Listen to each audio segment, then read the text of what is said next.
هنقول دلوقتي نتائج الجولة السادسة من دوري نايل وشوية أرقام خفيفة كده. بتروجيت والبنك الأهلي 3-0 للبنك الأهلي. فاركو والاتحاد التعادل السلبي 0-0. زد والإسماعيلي زد 1-0. غزل المحلة والمقاولين التعادل الإيجابي 1-1. حرس الحدود والجونة 2-1 لحرس الحدود. سيراميكا وسموحة 1-0 لسيراميكا. الزمالك والمصري 3-0 للزمالك. طلائع الجيش ومودرن 1-0 لطلائع الجيش.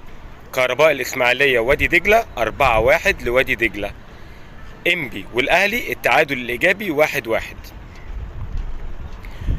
21 هدف أحرزوا، تم تسجيل 21 هدف و45 إنذار و7 حالات طرد.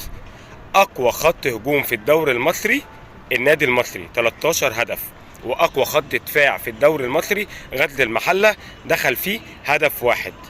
المقاولين العرب أول هدف أحرزه في الأسبوع السادس، وغزل المحلة أول هدف يخش فيه في الأسبوع السادس. ترتيب أول 5 فرق في الدوري: الزمالك الأول ب13 نقطة، المصري الثاني ب11 نقطة، وبالترتيب كده دجلة وسيراميكا وفيوتشر كل فرقة فيهم ليهم 10 نقاط.